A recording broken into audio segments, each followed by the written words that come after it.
ওগো নানা জান হলো অবসান, ওগো নানা জান হলো অবসান, তোমার হোসাইনের কাটিল গরদান।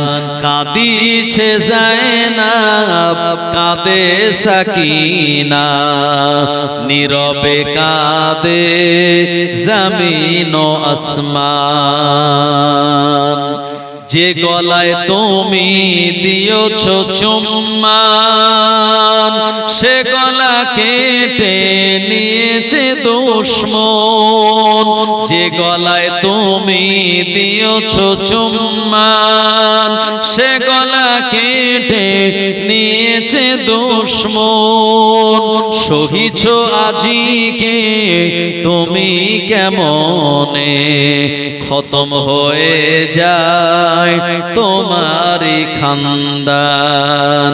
ওগো নানা জান হলো অবসান, তোমার হোসাইনের কাটিল গরদান।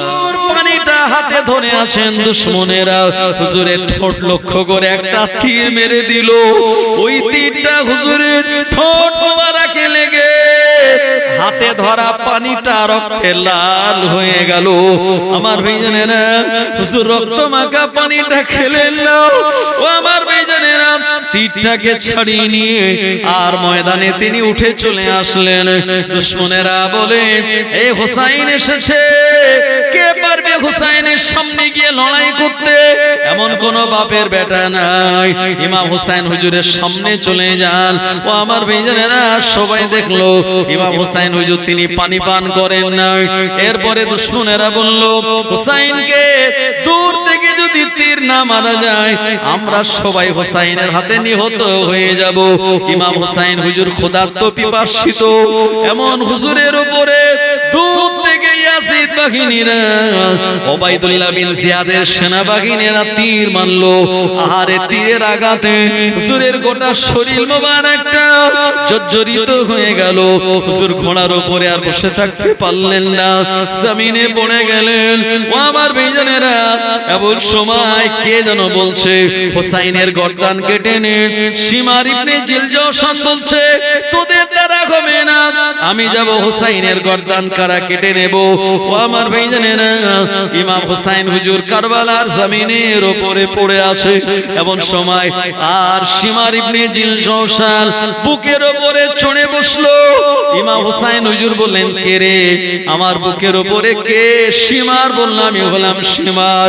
ইমাম হোসাইন হুজুর বললেন, তোর বুকের জামার বোতামটা আমায় একটু খুলে দেখা, আমি একটু দেখতে চাই। শিমার যখন জামার বোতামটা খুলে দেখিয়েছে, ইমাম হোসাইন হুজুর চোখ খুলে দেখলেন, সিনাতে কোনো চুল নাই, লোম নাই। আল্লাহর নবী বলেছিলেন, আমার আদরের নাতি হোসাইন, তোমার গলায় যে ছুরি চালাবে তার সিনায় কোনো লোম পশম থাকবে না, হৃদয় তার বড় কঠিন। ইমাম হোসাইন হুজুর তিনি চোখখানা বন্ধ করে নিলেন। এমন সময় শিমার ছুরি চালাতে যাবে। হুজুর বললেন, শিমার বল এটা কোন সময়? বলল, ইমাম খুতবা দেওয়ার সময়। বললে, একটুখানি দাঁড়া, আমি 2 রাকাত নামাজ আদায় করে নেই। এমন কঠিনতম মুহূর্তে ইমামে হোসাইন রাদিয়াল্লাহু আনহু 2 রাকাত নামাজের নিয়াত করলেন বসে বসে। 1 রাকাত পড়লেন, আর 2য় রাকাত পড়ার মতো শরীরে শক্তি দানা ছিল না। ও আমার ভাইজানেরা, সীমার বুকের উপরে বসে ছুরি চালাতে লাগে। ইমাম হোসাইন বলেন, সীমার আমার বুকের উপরে বসে কিয়ামত পর্যন্ত ছুরি চালালে আমার এই গলাটা কাটবে না, কারণ আমার এই গলায় আমার প্রিয় নবী, আমার নানা জান মুহাম্মদুর রাসূলুল্লাহ সাল্লাল্লাহু আলাইহি ওয়াসাল্লাম একাধিকবার চুমা দিয়েছে। আমার নানা জানের চুমা আমার গলায়, এই জায়গায় গলাটা কাটবে না। ও আমার ভাইজানেরা, ইমাম হোসেন হুজুর বলেন, আমার আমার ঘাড়ের দিক দিয়ে কেটে নেন। এমন সময় ঘাড়ের দিক দিয়ে হুজুরের শরীরে আর তরবারি চালিয়ে কারবালার ময়দানে 61 হিজরিতে 10ই মুহররম হুজুরকে শহীদ করে দেয়া হলো। গোটা কারবালার ময়দান থরথর করে কেঁপে উঠলো।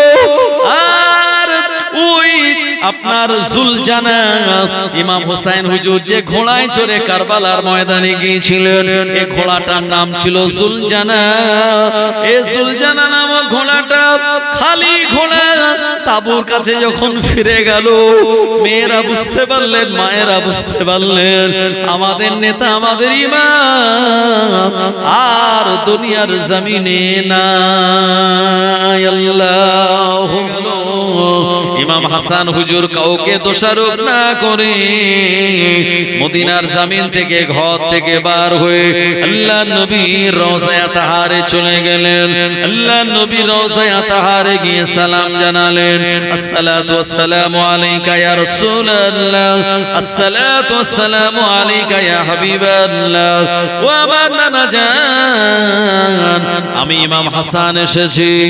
একদল মানুষেরা চক্রান্ত করে আমার সঙ্গে তারা বিরোধিতা করে আমায় খাদ্যের সঙ্গে বিষ পেটের মধ্যে প্রবেশ করে দিয়েছে। ও নানা জান, আপনি আল্লাহ পাকের শ্রেষ্ঠ নবী, আমার জন্য একটুখানি দোয়া করুন। আমার আল্লাহ পাক যেন আমার পেটের যন্ত্রণা থেকে আমায় মুক্তি দেয়। আল্লাহর হাবিবের কাছে এরকম দোয়া চাওয়ার কারণে আমার ভাইজানেরা আমার আল্লাহর দরবারে তার দোয়াটা কবুল হয়ে গেল। আমার আল্লাহ পাকের অপার কুদরতি ক্ষমতায় ইমাম হাসানের প্রথমবার বিষ পান করার পরে ওই পেটের বিষটাকে আমার আল্লাহ পানি করে দিয়েছিলেন। জোরে বলুন সুবহানাল্লাহ। ও এরপর ইমামে হাসান রাদিয়াল্লাহু আনহুকে বিষ পান করানোর পরে কাজ হলো না। মারওয়ান আবার মাইমুনাকে জানিয়ে দিল, মাইমুনা দ্বিতীয়বার আবার বিষ দেয়া হবে, তবে এই বিষ দ্বিতীয়বার দেওয়ার পরে যেন আর মিস্টেক না হয়ে যায়। মাইমুনা যে কোনো প্রকারে ইমামে হাসান রাদিয়াল্লাহু আনহুর ঘরে বিষটা পৌঁছে দিয়েছিল। ও নবীর উম্মতেরা, ইমামে হাসান রাদিয়াল্লাহু আনহু দ্বিতীয় বিবি জায়েদার হাত দিয়ে খেজুরের মাধ্যমে হুজুরের এই বিষটা দিয়ে দেয়া হলো। এই সময় জায়েদার প্রতি ইমাম হাসান একটু সন্দেহ হয়ে গিয়েছিল, কিন্তু না না না, কিছু খেজুরের বিষ মেশালো না, আবার কিছু খেজুরের ভিতরে বিষ মিশিয়ে দিল। জায়েদা বলল, স্বামী গো, আমি আপনার জন্য সুন্দরতম খেজুর সংগ্রহ করেছি, আপনাকে হাদিয়া দেব বলে। এই খেজুরগুলি আপনি ভক্ষণ করুন। ইমাম হাসান খেতে চান না। জায়েদা যখন ওই খেজুরগুলি নিয়ে নিজে খাওয়া শুরু করলেন, আসলে জায়েদা জানতো কোনটাতে বিষ আছে, কোনটাতে বিষ নাই। ও আমার ভাইজানেরা, ওই খেজুরের মাধ্যমে তার পেটের ভিতরে আবার দ্বিতীয়বার বিষ প্রবেশ করে গেল। ইমামে হাসান রাদিয়াল্লাহু আনহু, ও আমার ভাইজানেরা, কাউকে দোষারোপ না করে আল্লাহর হাবিবের রওজায়ে তাহারে চলে গেলেন। আবার আল্লাহ পাকের দরবারে দোয়া আছে, বললেন, আল্লাহ একদল মানুষেরা আমার রাজত্বকে তারা মেনে নিতে না পারার জন্য, আমাকে দুনিয়া থেকে বিদায় করে দেওয়ার জন্য আল্লাহ আমার সঙ্গে তারা এমন গাদ্দারি করে। ও রব্বুল আলামিন, আল্লাহ আমার নানা জানের ওসিলা দিয়ে আপনার কাছে দোয়া করে আল্লাহ পাক এই বিষটাকে আপনি ভালো করে দিন, পানি করে দিন। ইমাম হাসানের দ্বিতীয়বারের দোয়া আল্লাহ পাকের দরবারে মঞ্জুর হয়ে গেল, কারণ তিনি ছিলেন মুস্তাজাবুদ দাওয়া। যে দোয়া করতেন আমার আল্লাহ তাআলা দোয়াকে কবুল করে নিতেন। ও আমার ভাইজানেরা, দ্বিতীয়বার তার পেটের ভিতরে যাওয়া এই বিষটাকে আমার আল্লাহ পানি করে দিয়েছিলেন। আমার ভাইজানেরা, এই মাইমুনা আবার মারওয়ানকে বলল, আরো পাওয়ারফুল বিষ দাও, যে বিষ খাইয়ে ইমাম হাসানকে যেন আর কোনো মতে বাঁচাতে কেউ না পারে। আমার ভাইজানেরা, ইমাম হাসান রাদিয়াল্লাহু আনহু হুজুর যখন রাতের বেলা ঘুমাতেন, তানার একটা অভ্যাস ছিল, রাতে ঘুম ভেঙে গেলে তানার মাথার কাছে একটা পাত্রে পানি থাকতো, আর সেই পানিটা তিনি পান করে নিতেন। এটা আমাদের অনেকেরই অভ্যাস আছে, রাতের বেলা ঘুমাতে ঘুমাতে একটু পিপাসা লাগে। ইমাম হাসান রাদিয়াল্লাহু আনহুর ওই পানির পাত্রে, মাথার কাছে যে পানি ছিল, সেই পানির পাত্রে খুব মারাত্মক পাওয়ারফুল বিষ এটা পৌঁছে গিয়েছিল। কিন্তু কিতাবওয়ালা লিখেছেন, আল বিদায়া ওয়ান নিহায়া কিতাবের মুসান্নিফ বলেছেন, এই বিষটা যে ইমাম হাসানের এই দ্বিতীয় বিবি দিয়েছিলেন এমন কোন প্রমাণ পাওয়া যায় না, বরঞ্চ ওই মারওয়ান এবং মাইমুনা এই দুইজনের চক্রান্তে কিভাবে ওই পাত্রের ভিতরে বিষ চলে গেল এটা আল্লাহই মালুম, আল্লাহই ভালো জানেন। আমার ভাইজানেরা, কারণ ইমাম হাসানের এই দ্বিতীয় বিবিকে কিতাবওয়ালা দোষারোপ করেননি, আমিও দোষারোপ করব না।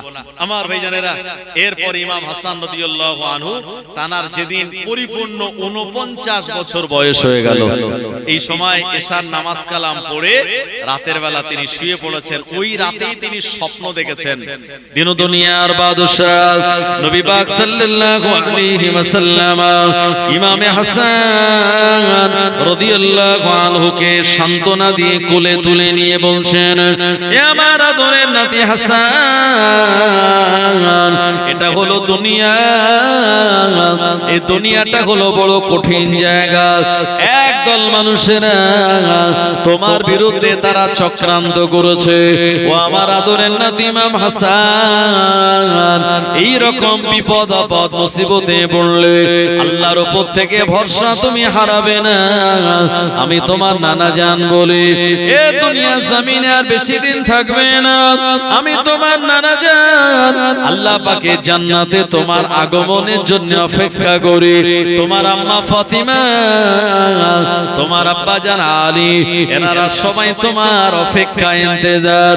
ও আমার আদরের নাতি হাসান, আল্লাহর উপরে ভরসা রাখতে বিপদ আপদে মুসিবতে পড়ে আমার আল্লাহ পাক তোমায় আমাদের কাছে অতি শীঘ্রই দিয়ে দেবেন।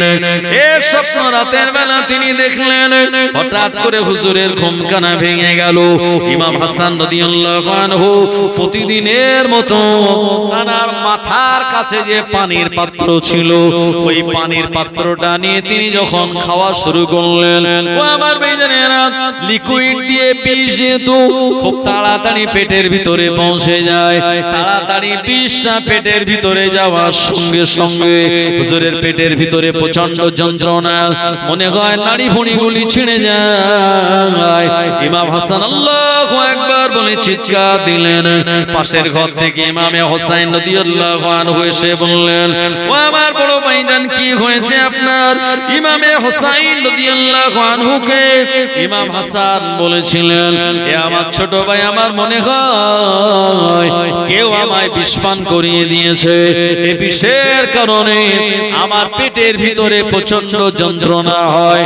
আমার মনে হয় দুনিয়া জমিন থেকে আমি বিদায় নিয়ে চলে যাব, কারণ খানিকক্ষণ আগে আল্লাহর হাবিবের আমি স্বপ্ন দেখেছি। আল্লাহর নবী আমার জন্য জান্নাতের ভিতরে অপেক্ষা করেন।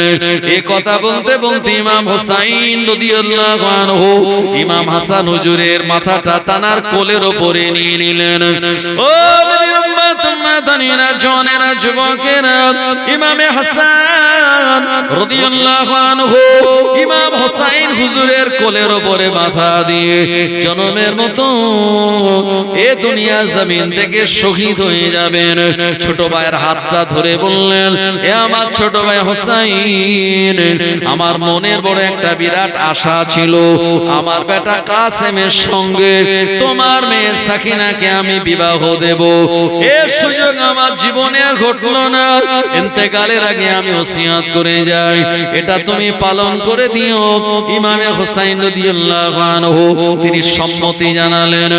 এ পানির পাত্রটা দূরে ছুঁড়ে ফেলে দিলেন। ইমাম হোসাইন হুজুর দেখলেন জমিনে অ্যাসিড ফেললে যেমন টকটক করে ফোটে ওই রকম ভাবে ফুটতে লাগলো জমিনে।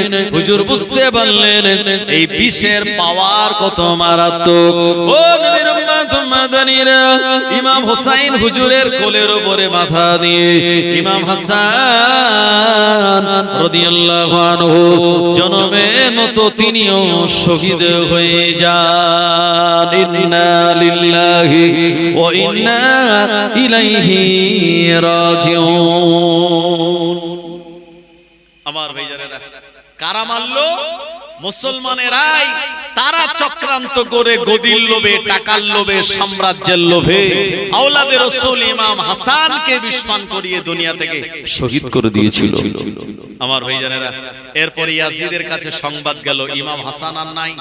ইয়াজিদ লাফ মেরে উঠে বলল, আমার পথের কাঁটা সরে গিয়েছে, মানে গোটা আরব সাম্রাজ্যে আমার শাসক, নেতা আর রাজত্ব পাওয়ার ক্ষেত্রে আর কোনো বাধা রইল না। কিন্তু ইয়াজিদ জানে না যে তখনও নবীজির অনেক বড় বড় জালিল কদর সাহাবীরা হায়াতে। একজন হলেন আনাস বিন মালিক রাদিয়াল্লাহু আনহু, আরেকজন হাসান বিন সাবিত রাদিয়াল্লাহু আনহু, আরেকজন আবু মুসা আশআরী রাদিয়াল্লাহু আনহু, হযরত আব্দুল্লাহ বিন জুবায়ের রাদিয়াল্লাহু আনহু, এনারা সব হায়াতে। নবীজির বড় বড় সাহাবীরা তখন হায়াতে। আমার ভাইজানেরা, সবাই বললেন ইমাম হাসানের পরে এই গদিতে, খোলাফায়ে রাশিদিনের গদিতে যিনি বসার সবথেকে শ্রেষ্ঠ হকদার, উনি হলেন ইমামে হুসাইন। জোরে বলুন সুবহানাল্লাহ। ইয়াজিদ তখন আবারও চিন্তা টেনশনে পড়ে গেল। আমি নিজেকে আরব সাম্রাজ্যের খলিফা বলে দাবি করলাম, অথচ এ তো হোসাইনও আছে। আর হোসাইন যখন সে নেতা হবে না বলল, অথচ আরবের জনগণ বলল, সাহাবীরা বললেন, না হুজুর, আপনি তো প্রকৃত আমাদের নেতা, কারণ আপনি এমন একজন ব্যক্তিত্ব, আমরা দেখেছি নবীজি মদিনার মসজিদের ভিতরে আপনাকে পিঠের উপরে বসিয়ে নিয়ে ঘোড়া চড়ার দাবির শখ পূরণ করেছে আপনার। জোরে বলুন সুবহানাল্লাহ। সাহাবীরা বলেন, আমরা নিজেরা দেখেছি চোখে আপনাকে নিয়ে, আপনার বড় ভাই ইমাম হাসানকে নিয়ে নবীজি দুই কোলে নিয়ে মদিনার মসজিদে জুমার দিন খুতবা দিয়েছেন। আমরা দেখেছি নিজে চোখে হাসান আর হুসাইনকে নবীজি যে মোহাব্বত দিয়েছেন। নবীজি বলেছেন, হাযা মিন আহলে বাইত, এনারা হলেন আমার আহলে পরিবার, আমার পরিবার বর্গ। সুতরাং নবীর আওলাদেরা, নবীর পরিবারেরা এ দুনিয়াতে থাকবে, অন্য কেউ নেতা হবে। আমরা যারা বড় বড় সাহাবী, আমরা কোনো মতে এটা মেনে নিতে পারি না। আমার ভাইজানেরা, সাহাবীদের সমর্থনে গোটা মক্কা মদিনার জনগণ তারা মতামত দিয়ে দিল, ইমাম হুসাইন হুজুর তিনি খলিফা হবেন না, কিন্তু মানুষজন তানাকে ছাড়বেন না। একবার জোরে বলুন সুবহানাল্লাহ। আর এখন তো নেতা হতে গেলে ভাই ভোটের আগে টাকা দেয়, যে যত বেশি টাকা দেয় তাকে টিকিট দেয়া হয়। আমার ভাইজানেরা, ভোটের পরে সে সুদে আসলে টাকাটা তুলে নেয়, কথা ঠিক কিনা? আর ইমাম হুসাইন হুজুর তিনি নেতা হবেন না, কিন্তু জনগণ ছাড়বে না। আমার ভাইজানেরা, ও নবীর উম্মতেরা, ইয়াজিদের সময় চিন্তা করলো ইমাম হাসানকে দুনিয়ার জমিন থেকে সরিয়ে দেওয়া হলো, আমি খলিফা হয়ে গোটা আরব সাম্রাজ্যের রাজত্ব করব। কিন্তু না না না, আমার মনের আশা তো পূরণ হলো না। হুসাইন খলিফা হয়ে গেল। মানুষেরা ইমাম হুসাইনের দরবারে যাতায়াত করে, ইমাম হুসাইনকে তারা সম্মান জানায়, ইমাম হুসাইনকে তারা নেতা বলে মানে, ইমাম হুসাইনের পিছনে তারা নামাজ আদায় করে। ও নবীর উম্মত উম্মাতানিরা, ইমাম হুসাইন হুজুর যেখানে যায় সে জায়গাতে জনগণের ভিড় লেগে যায়। হুজুরের সঙ্গে মানুষেরা মুসাফা করে, হুজুরের সঙ্গে মানুষেরা মুসাফা করে নজরানা দেয়। ইমাম হুসাইন রাদিয়াল্লাহু আনহু কোন এলাকায় গেলে মানুষেরা তাকবীর দেয়, আওলাদে রাসূলের আগমন ঘটে গেল। এটা তানাদের জন্য বিরাট বড় একটা সৌভাগ্যের বিষয় তানারা মনে করে। ও জনেরা, যুবকেরা, কিন্তু না না না, ইয়াজিদ বিরাট বাহিনী নিয়ে, তার বিরাট বডিগার্ড নিয়ে ঘোড়ার উপরে সওয়ার হয়ে বিভিন্ন এলাকায় যখন যায়, মানুষেরা ইয়াজিদের দিকে একবারও ফিরেও তাকায় না। ইয়াজিদ দেখলো সর্বনাশ, জনগণ আমি অনেক জোগাড় করেছি, আমার ঘোড়ার উপরে বিরাট রণসাজে আমার সজ্জিত চেহারা আমার সেনাবাহিনী, আমার বডিগার্ড, হুসাইনের তো সব কিচ্ছু নাই, কিন্তু আম পাবলিক জনগণ তাকে এত স্বাগতম জানায়। আর আমি ইয়াজিদ এত বড় একজন লিডার, আমাকে তো মক্কা মদিনার মানুষেরা মানেই না। ইয়াজিদ তখন চিন্তা করলো এভাবে চলবেন, একটা ভয়ের পরিবেশ তৈরি করতে হবে, একটা ত্রাস সৃষ্টি করতে হবে যাতে মানুষ আমাকে নেতা বলে মেনে নেয়। ইয়াজিদ কি করেছিল খুব ভালো করে শুনুন, আমি আল বিদায়া ওয়ান নেহায়া কিতাব থেকে আপনাদেরকে শোনাচ্ছি। আমার ভাইজানেরা, জওয়ানেরা, যুবকেরা, ইয়াজিদ যে কাজগুলি করেছিল এটা ইতিহাসের সবথেকে কালো অধ্যায়, ইতিহাসের সবথেকে জঘন্যতম অধ্যায়। এত বড় স্পর্ধা এর আগে কেউ দেখাতে পারেনি। ইয়াজিদ যত বড় স্পর্ধা দেখিয়েছিল, তার স্পর্ধার ভিতরে যেটা ছিল, প্রথমে সে চলে গেল মক্কাতুল মুকাররমায়। ইয়াজিদ চিন্তা করলো মক্কার সাহাবীদের যদি আমার সমর্থনে আনতে পারি তাহলে এটা আমার জন্য একটা বিরাট বিজয় হবে। আমার ভাইজানেরা, বিরাট রণসাজে সজ্জিত হয়ে ইয়াজিদ চলে গেল মক্কায়। মক্কার জমিনে সে কাবা শরীফের পাশে ঘোড়ার উপরে চড়ে গোটা এলাকার মানুষদেরকে আহ্বান করে বলল, আমি তোমাদেরকে ডাকছি, ইমিডিয়েট আমার সামনে তোমরা হাজির হও। কিছু মানুষেরা হাজির হলো। ইয়াজিদ তাদেরকে বলতে লাগলো, আমি হলাম ইয়াজিদ বিন আমির মুয়াবিয়া, আমি হলাম আরব সাম্রাজ্যের খলিফা। আমার জনবল বেশি, আমার সৈন্যবল বেশি, আমার পাওয়ার বেশি, আমার সিনাটা চওড়া। এ মক্কার নবী সাহাবীরা, আমাকে তোমরা খলিফা বলে মেনে নাও। আল্লাহর নবী সাহাবীরা মক্কাতুল মুকাররমায় ইয়াজিদের সামনে মুখের উপরে জবাব দিয়ে বলেছিল, এ ইয়াজিদ, তুমি হলে পাপাচার, তুমি হলে মদ পানকারী, তুমি হলে এমন করে নামাজ পরিত্যাগকারী, তুমি হলে বিভিন্ন শরীয়ত বিরোধী কাজের সঙ্গে সংযুক্ত। না না না, আমরা আল্লাহর নবী সাহাবীরা আমরা সবাই মতামত করে আমাদের নেতা লিডার বলে জানাকে মেনে নিয়েছি। উনি হলেন আওলাদে রাসূল ইমামে হুসাইন। আমরা কেউ তোমায় খলিফা বলে মানি না। ও ইয়াজিদ রেগে গিয়ে আল্লাহ পাকের কাবা বাইতুল্লাহ যে গেলাফ ছিল, এই কাবা বাইতুল্লাহর গেলাফে আগুন লাগিয়ে দিল এবং গোটা মক্কা জমিনে একটা ভয়ের পরিবেশ তৈরি করতে চাইলো। কিন্তু না না না, আল্লাহ নবী সাহাবীরা সবাই বুঝতে পারলেন ইয়াজিদ কত বড় পাপাচার, ইয়াজিদ কত বড় পাপিষ্ঠ, কত বড় অভিশপ্ত। আল্লাহর কাবা বাইতুল্লাহর গেলাফ ধরে দোয়া চাইলে আমার আল্লাহ ওই দোয়াটা ফেরত দেন না, অথচ ওই কাবা বাইতুল্লাহর গেলাফে আগুন লাগিয়ে দেয়। যে ব্যক্তিটা, এর মনের স্পর্ধা কতটা মারাত্মক, কতটা ভয়ঙ্কর, গোটা মক্কার মানুষেরা জেনে গেল ইয়াজিদকে তারা কেউ খলিফা বলে মানেনি এবং মুখের উপরে তাকে ইগনোর করে জবাব দিয়েছিল। জোরে বলুন সুবহানাল্লাহ। আরেকটু জোরে হবে না? জিহাদ তো সেটাকে বলে অত্যাচারী শাসকের বিরুদ্ধে সরাসরি কথা বলা, এটাকেই জিহাদ বলে। আমার ভাইজানেরা, এরপরে ইয়াজিদ দেখলো মক্কার অবস্থা ভালো নয়, সবাই তো ইমাম হুসাইনের ফ্যান, এখন চলে গেল মদিনাতুল মুনাওয়ারায়। ওখানে মদিনার পরিবেশ সব সময় শান্ত আর ঠান্ডা। কথা ঠিক কি না?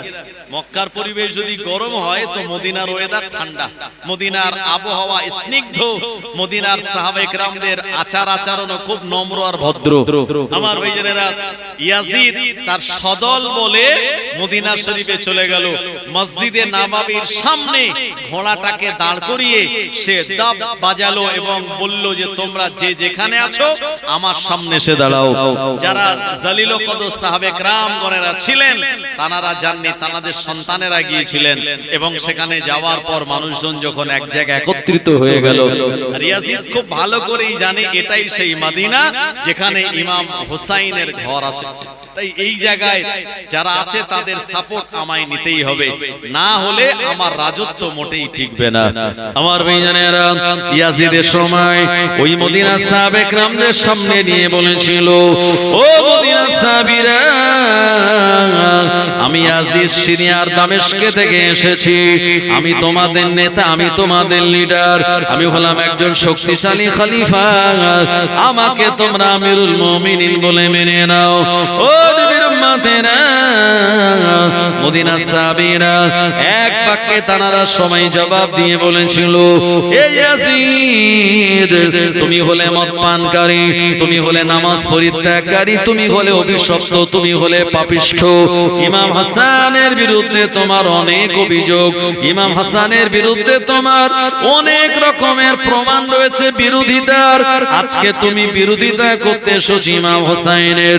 না না না, আমরা কেউ তোমায় খলিফা বলে মানি না, আমাদের নেতা, আমাদের লিডার হলেন ইমামে হোসাইন। আরো জোরে বলেন সুবহানাল্লাহ। ইয়াজিদ দেখলো সর্বনাশ, মদিনাতে এত একটা ভয়ের পরিবেশ তৈরি করার চেষ্টা করলাম, কিন্তু মানুষ তো সব ইমাম হোসাইনের ভক্ত, কি করা যাবে? বলল শুধু শুধু এত কষ্ট করে এখানে আসলাম আর মানুষ মানবে না, চলে যাবো, এটা হয়? ও মদিনার মসজিদে গিয়ে তালা লাগিয়ে দিল। জোরে বলেন নাউজুবিল্লাহ। আচ্ছা বলুন তো, মসজিদে যে তালা লাগাতে পারে তার ইমানের কন্ডিশন কোন জায়গায়? সাহাবীদের বুঝতে আর বাকি রইল? আমার ভাইজানেরা, মদিনার মসজিদে যখন তালা লাগালো, সাহাবে কেরামগণেরা ঝরঝর করে কাঁপতেছেন। মদিনার মসজিদে প্রায় 14 দিন মতো নামাজ বা জামাতে আদায় হয়নি, এবং মদিনার মসজিদে আযান দেওয়াটাও সম্ভব হয়নি। আমার ভাইজানেরা, আল্লাহর নবীর একজন সাহাবী, ওনার নাম হলো হযরত সাআদ বিন মুআজ রাদিয়াল্লাহু আনহু, মদিনার মসজিদে আযান হচ্ছে না বলে ওনার মনটা বিরাট উতালা হয়ে গেল। যে মসজিদ আল্লাহর নবী নিজে হাতে বানালেন, নবীজি সাহাবে কেরামদের নিয়ে ওই মসজিদে নামাজ হবে না, আযান হবে না, এটা কেমন করে হতে পারে? হযরত সাআদ বিন মুআজ রাদিয়াল্লাহু আনহু বলেন, মদিনার মসজিদে আমি কোন একটা ভাঙা জানালা দিয়ে আমি প্রবেশ করলাম, আমি আসরের আযান দেব বলে। এমন সময় মদিনার মসজিদে আসরের ওয়াক্ত প্রায় হওয়ার সময় হঠাৎ করে আমি একটি আযানের আওয়াজ মদিনার মসজিদের পাশ দিয়ে শুনতে পেলাম। আমি বড় অবাক হয়ে গেলাম। মদিনার মসজিদে তালা দেওয়া, ইয়াজিদ বাহিনী এমন দুষ্কর্ম কাজ তারা করে গেল, অথচ মদিনার মসজিদে আসরের আযানের আওয়াজ কেমন করে শোনা যায়? কে আযান দেয়? ও আমার ভাইজানেরা, আল্লাহর নবীর প্রাণপ্রিয় সাহাবী হযরত সাআদ বিন মুআজ রাদিয়াল্লাহু আনহু, তিনি বলেন, আমি ভালো করে লক্ষ্য করে দেখলাম এই আযানের আওয়াজ অন্য কোন জায়গা থেকে নয়, স্বয়ং রাসূলুল্লাহ সাল্লাল্লাহু আলাইহি ওয়াসাল্লামের রওজা আতহারের ভিতর থেকে এই আযানের আওয়াজটা শোনা যায়। আরো জোরে বলেন সুবহানাল্লাহ। ও নবীর উম্মত উম্মতানিরা, এই কারণে আমাদের নবী মরা নবী নন, আল্লাহর নবী হলেন হায়াতুন নবী। প্রিয় নবী আমার এই কারণে জানিয়ে দিলেন, মান যারা কবরি বাদা ওয়াফাতি ফাকান্নামা যারানি ফি হায়াতি। আল্লাহর নবী জানিয়ে দিলেন, কেউ যদি আমার মাজারটা জিয়ারত করে যায়, আমি রাসূলুল্লাহ আমার সঙ্গে সে যেন সরাসরি মোলাকাত করে গেল। ও জনেরা, যুবকেরা, নবীর উম্মতেরা, মদিনার মসজিদের তালাটা ভেঙে আল্লাহর নবী সাহাবীরা আবার নতুন করে নামাজ আযান দেওয়া শুরু করলেন। ইয়াজিদকে তারা বিতাড়িত করে দিল সিরিয়ার দামেস্কে। ইয়াজিদ বলল, না না না, আমি এত বড় নেতা লিডার হওয়ার পর মানুষ আমায় মানে না, সম্মান করে না। ইমাম হাসানকে দুনিয়ার জমিন থেকে যেমন বিদায় করে দেওয়া হয়েছে, ইমাম হোসাইন রাদিয়াল্লাহু আনহু তানাকেও বিদায় করাতে হবে, না হলে কেউ আমায় নেতা বলে মানবে না।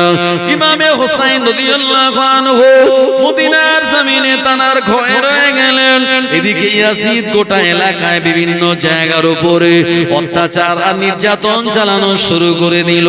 ইরাকের কুফার জমিনের উপরে, সিরিয়ার বিভিন্ন এলাকার উপরে মানুষের উপরে বেশি বেশি ট্যাক্স চাপিয়ে দিল, কর চাপিয়ে দিল। ও আমার ভাইজানেরা, মানুষেরা তারা কর আর ট্যাক্সের চাপে ইয়াজিদের এই রাজত্বকে তারা মেনে নিল না। ইরাকের কুফার মানুষেরা বলল, না না না, আমরা ইমাম হুসাইনকে পেতে চাই। ইমাম হুসাইন যদি আমাদের কাছে আসেন, ইমাম হুসাইন হুজুরের হাতে হাত দিয়ে আমরা বায়াত গ্রহণ করে আমরা আমাদের মনের জ্বালাকে মিটিয়ে দেব। হুজুরের কাছে কুফার লোকেরা এরা চিঠি লেখা শুরু করলো, লেটার দিতে শুরু করলো। একটা দুটো তিনটে চারটে করে যখন চিঠি আসলো, ইমাম হুসাইন মদিনার সাহাবীদেরকে দেখালেন। সাহাবীরা বলেন, খবরদার, এই কুফার মানুষদের চিঠি পেয়ে আপনি ভুলে যাবেন না, আপনি তাদের কাছে যাবেন না, কারণ এরাই তো আপনার আব্বা আলীকে ইরাকের কুফার জমিনে ডেকে নিয়ে মসজিদে তানাকে শহীদ করে দিয়েছিল। আর এর বিরুদ্ধে তারা কোন রকমের গণ আন্দোলন গড়ে তোলেনি। সুতরাং কুফার মানুষদের অন্তরের ভিতরে দ্বিচারিতা আছে, আপনি তাদের চিঠি পেয়ে ভুলে ওদের কাছে আপনি যাবেন না। ইমাম হুসাইন হুজুর তিনি মদিনা শরীফে অবস্থান করতে লাগলেন। আমার ভাইজানেরা, এরপরে চিঠি আসতেই লাগলো, চিঠির ওপরে চিঠি, এক এক করে প্রায় 150 খানা চিঠি আসলো। ওই 150 নম্বরের চিঠিতে লেখা ছিল, হুজুরকে বলা হয়েছে, হুজুর আপনি যদি আমাদের কাছে না আসেন তো কিয়ামতের দিন আপনাকে আপনার নানা জানের সম্মুখে আমরা সেদিন অভিযোগ করে বলবো, ইয়া রাসূলুল্লাহ হাবিবাল্লাহ, ইমাম হুসাইন হুজুরের হাতে হাত দিয়ে আমরা বায়াত গ্রহণ করতে চেয়েছিলাম, কিন্তু ইমাম হুসাইন হুজুর তিনি আসেন নাই, আমরা তানার এই আনুগত্য, তানার বায়াত আমরা গ্রহণ করতে পারিনি। আমার ভাইজানেরা, এই রকম কিয়ামতের দিনের প্রতি দাবি রাখবো। এই চিঠি যখন লিখে পাঠিয়ে দিয়েছে, ইমাম হুসাইন হুজুর তিনি চিন্তা করলেন, নবীজির হায়াতে থাকা সাহাবে کرام দিগকে বললেন। সাহাবীরা তখন বললেন, হুজুর আপনি এবারে চিন্তা ভাবনা করুন কি করবেন, যেহেতু আপনাকে কিয়ামতের দিন তারা দাবি করবে। তবে আমরা যারা মদিনার সাহাবীরা, আমরা আপনাকে পরামর্শ দিয়ে বলতে পারি, আপনি নিজে না গিয়ে একজন প্রতিনিধি, একজন দূতকে পাঠান। যাওয়ার পরে কুফার পরিস্থিতি, সিচুয়েশন যখন আপনাকে জানাবে, তারপরে আপনি মদিনার জমিন ছাড়বেন। আমার ভাইজানেরা, ইমাম হুসাইন বললেন, ঠিক আছে, আমি এই মতটাকেই গ্রহণ করলাম। আমি নিজে না গিয়ে আমার চাচাতো ভাই মুসলিম বিন ওয়াকিলকে আমি আমার প্রতিনিধি করে কুফার জমিনে পাঠিয়ে দিলাম। আমার ভাইজানেরা, ও জানেরা, যুবকেরা, ইমাম হুসাইন রাদিয়াল্লাহু আনহু মুসলিম বিন ওয়াকিলকে বললেন, এ আমার ভাই, কুফার মানুষেরা যেহেতু 150 খানা চিঠি দিয়েছে এবং আমার প্রতি কিয়ামতের দিনেও দাবি রাখবে এমন বিবৃতি তারা দিল, এ কারণে আমার প্রতিনিধি করে আমি তোমায় কুফার জমিনে পাঠাতে চাই। ইমাম মুসলিম বিন ওয়াকিল রাদিয়াল্লাহু আনহু তিনি রাজি হয়ে গেলেন। আর মদিনা জমিন থেকে 850 কিলোমিটারের মতো রাস্তা, এই রাস্তা অতিক্রম করে ইমাম মুসলিম রাদিয়াল্লাহু আনহু আর ইরাকের কুফার জমিনে তিনি চলে গেলেন। ও জানেরা, যুবকেরা, কুফার জমিনে যাওয়ার পর ইমাম মুসলিম বলেছিলেন, এ কুফার জনগণেরা, তোমরা 150 খানা চিঠি দিয়েছো ইমাম হুসাইন হুজুরকে পাওয়ার জন্য। ইমাম হুসাইন হুজুর তিনি আসেননি, আমায় প্রতিনিধি করে পাঠিয়ে দিয়েছে, আমার হাতে হাত দিয়ে তোমরা বায়াত গ্রহণ করো। এ কথা বলার সঙ্গে সঙ্গে আমার ভাইজানেরা, 2 দিনে প্রায় 20,000 মানুষ ইমাম মুসলিম বিন ওয়াকিলের হাতে হাত দিয়ে তারা বায়াত গ্রহণ করে নিল। ও জানেরা, যুবকেরা, এমন অবস্থা দেখে ইমাম মুসলিম আর তিনি দেরি করেন নাই, হুজুরের কাছে তাড়াতাড়ি চিঠি লিখে বললেন, ও হুজুরে হযরত ইমাম হুসাইন, আপনি আর মদিনা জমিনে থাকবেন না, আপনি কুফার জমিনে চলে আসুন। কুফার মানুষেরা আমার সঙ্গে ভালো আচরণ করে আমার হাতে হাত দিয়ে বায়াত গ্রহণ করে নিয়েছে, আপনি আসলে পরে আপনার হাতে হাত দিয়ে তারা বায়াত হবে। এটা তাদের জীবনের বিরাট বড় একটা আশা, অনেক দিনের আশাটা পূর্ণ হয়ে যাবে।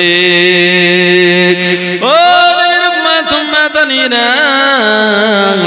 কুফার কুফার জমিন থেকে ওই চিঠিটা ইমামে হোসাইন রাদিয়াল্লাহু আনহু হুজুরের কাছে পৌঁছে গেল। ইমাম হোসাইন হুজুর এমন গ্রিন সিগন্যাল পাওয়ার পর উনি ওনার পরিবার বর্গের বাচ্চারা, মেয়েরা, আরো আত্মীয় স্বজনদের নিয়ে টোটাল ৭২ জন সাথী সঙ্গী হলো। এই ৭২ জন সাথী সঙ্গীদের নিয়ে আমার ভাইজানেরা এমন করে ৬০ হিজরিতে জিলহজ মাসের ৩ তারিখে মদিনার জমিন ছেড়ে তিনি বেরিয়ে পড়লেন। আল্লাহুম্মা সাল্লি আলা সাইয়্যিদিনা ওয়া আলা আলি সাইয়্যিদিনা।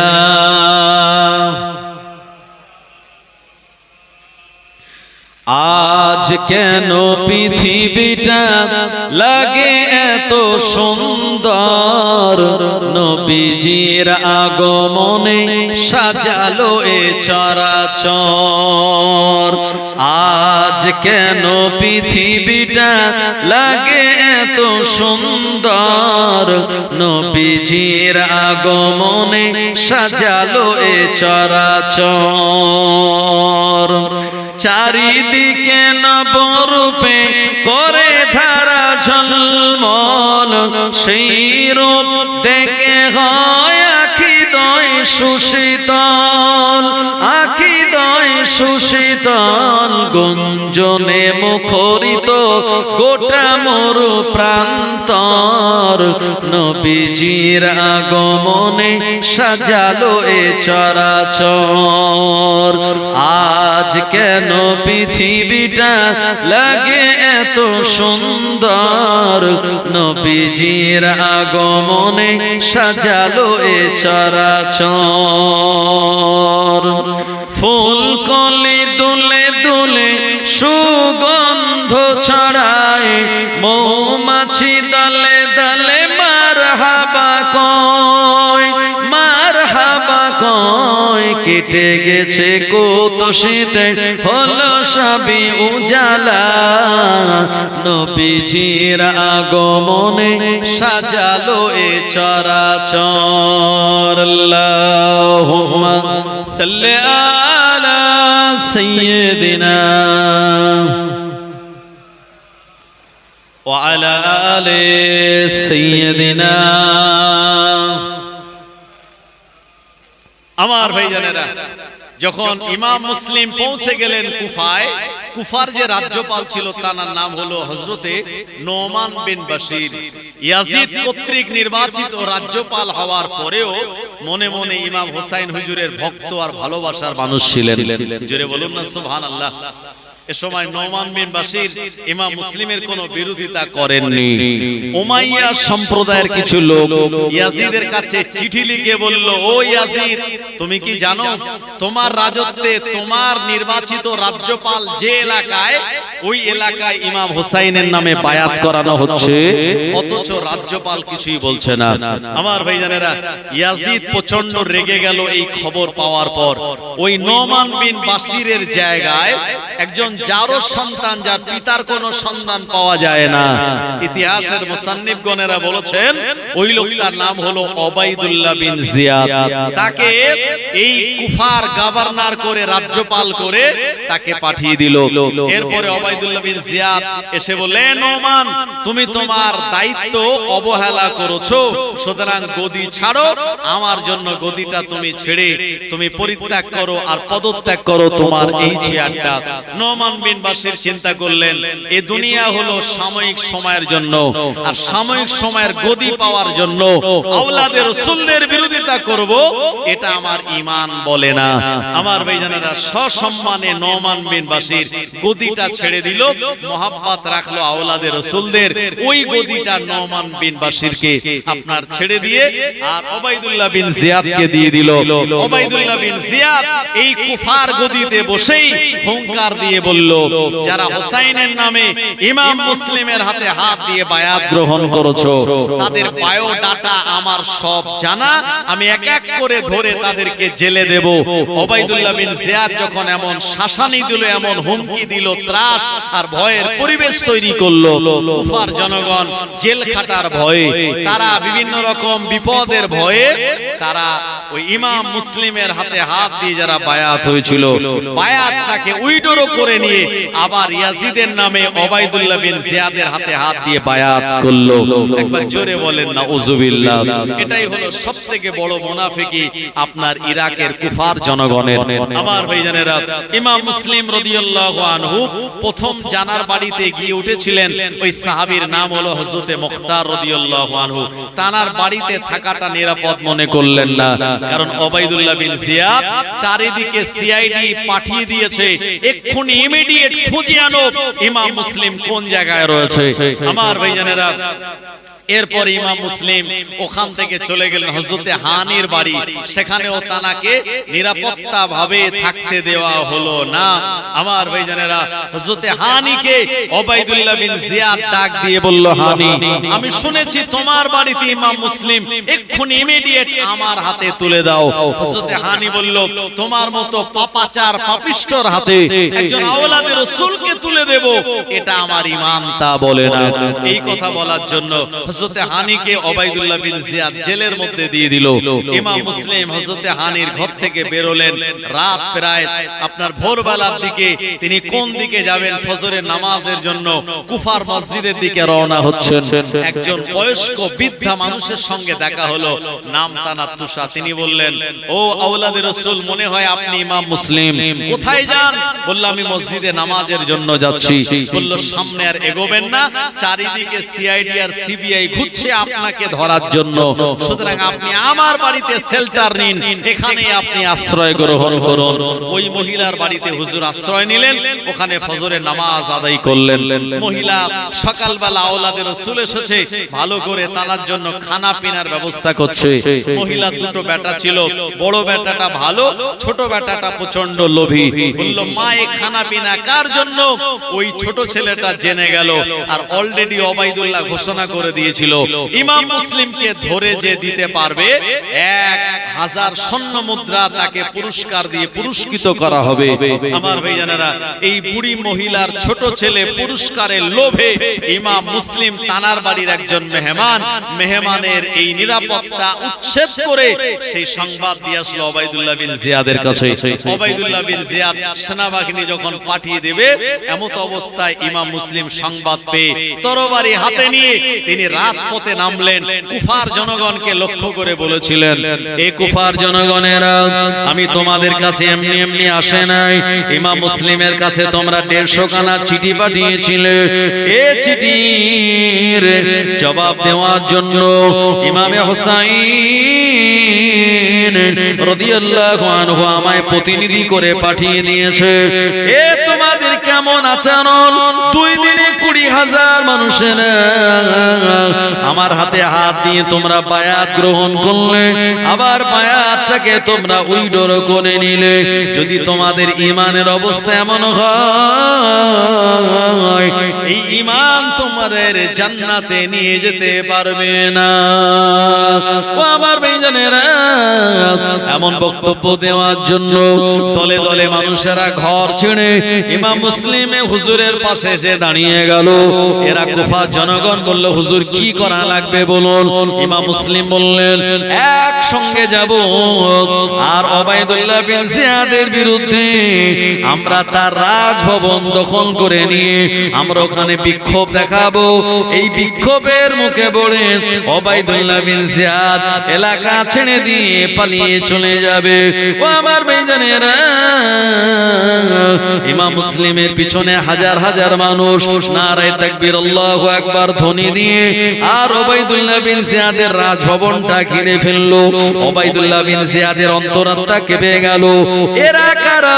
আমার বিরুদ্ধে স্লোগান দেয়। ভালো করে সংবাদ নিয়ে জানতে পারলো এরা এরা আর অন্য কেউ নয়, এরা হলো সব কুফার জনগণ।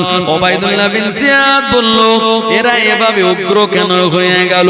বলল, কিছু নেতা লিডার তাদেরকে এই ময়দানে এনেছে। এ সময় ওবাইদুল্লাহ বিন জিয়াদ গুপ্তচর ময়দানে মাঠের মধ্যে পাঠিয়ে দিল। যারা আন্দোলন করতেছিল, যারা ওবাইদুল্লাহ বিন জিয়াদ মুর্দাবাদ বলতেছিল, ইমাম হুসাইন জিন্দাবাদ বলতেছিল, এই লিডার গুলিকে অনেক টাকা অফার করলো। ও নবীর উম্মত উম্মতানিরা, আজকে জামানায় যেমন টাকা পেলে মানুষ তার দল পরিবর্তন করে, তার মত পরিবর্তন করে, ও জামানায়ও ওই মানুষেরা নেতাগুলি ইমাম হুসাইনের পাশ থেকে সরে গিয়ে ইমাম মুসলিমের পাশ থেকে হটে গিয়ে তারা ওবাইদুল্লাহ বিন জিয়াদের দলে টাকার বিনিময়ে নাম লেখালো। একবার জোরে বলুন নাউযুবিল্লাহ। এখন নেতা যারা, তারা যখন ঘুরে গিয়েছে, জনগণ দেখছে আমরা যাদের উপরে ভরসা করে একের আসলাম তারাই যখন নেই, তো আর ওবাইদুল্লাহর বিরুদ্ধে এমন হুঙ্কার আর গর্জন দিয়ে লাভ নাই। আস্তে আস্তে তারাও সব গা মেরে কেটে পড়লো। এরপরে সারাদিন এই বিক্ষোভ আন্দোলন করতে করতে মাগরিবের সময় হয়ে গেল। ইমাম মুসলিম বললেন, আজান দাও, এখানে নামাজ হবে। ইমাম মুসলিম তিনি নিজে আজান দিয়েছিলেন, কোন কিতাব এসেছে বা কেউ একজন আজান দিয়েছিলেন মাগরিবের।